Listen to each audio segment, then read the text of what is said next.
নমস্কার বন্ধুরা, আজ আমি আপনাদের লাউয়ের খোসা ভাজা করে দেখাবো। আগের দিন আমি একটা লাউয়ের ঘন্ট করেছিলাম, তার খোসাগুলো আমি রেখে দিয়েছিলাম। এটাকে আমি ভাজবো, কারণ এটা খেতে কিন্তু দুর্দান্ত লাগে।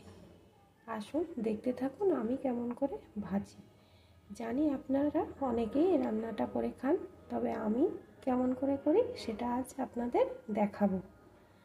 প্রথমে আমি এই খোসাগুলো একদম ঝুড়ি ঝুড়ি করে কেটে নেব। লাউয়ের খোসাগুলো আমি এখানে কুচি কুচি করে কেটে ভালো করে ধুয়ে আর একটু জল দিয়ে বসিয়ে দিয়েছি। এখন আমি এটাকে একটু ভাপ দিয়ে নেব।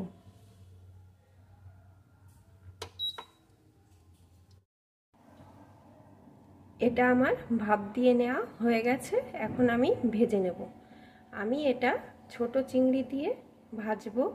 আপনারা চাইলে শুধুও ভাজতে পারেন, এটা শুধু খেতেও কিন্তু খুব ভালো লাগে। আমার ঘরে কয়েকটা ছোট চিংড়ি আছে, তাই আমি এর ভিতরে দিয়ে দেবো। এমনিই সুন্দর লাগে, তারপরে যদি ছোট চিংড়ি দেওয়া যায় তাহলে তো আরও বেশি সুন্দর লাগবে। আসুন এবার আমি রান্নাটা শুরু করছি, দেখতে থাকুন। রান্নাটি করার জন্য আমি এখানে কড়াইটা গরম করে তাতে কিছুটা পরিমাণ সর্ষের তেল দিয়ে দিয়েছি। তেলটাও গরম হয়ে গেছে। এখন প্রথমে দিয়ে দেবো ভিতরে একটা শুকনো লঙ্কা।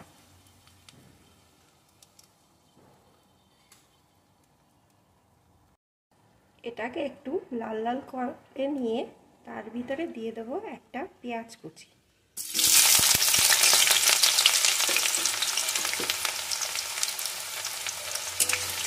আর এটাকে একটু ভেজে নেব।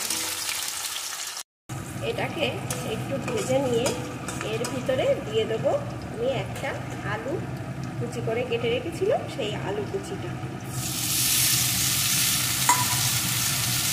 এর সাথেই দেবো 4টে চেরা কাঁচা লঙ্কা,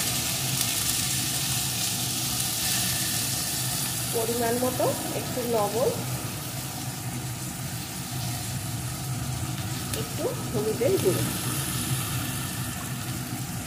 এখন এটাকে একটু ভেজে নেব।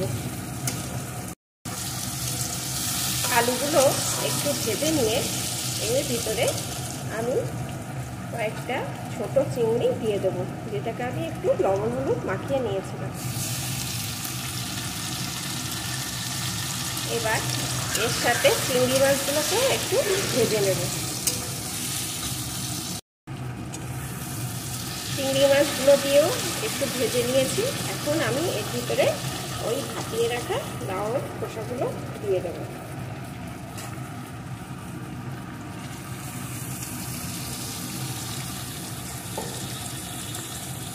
এখন সব কিছু দিয়ে ভাজতে থাকবো।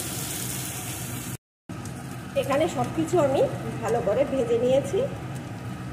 আমার রেডি হয়ে গেছে ছোট চিংড়ি দিয়ে লাউয়ের খোসা ভাজা। এখন আমি একটি পাত্রে নামিয়ে নেব।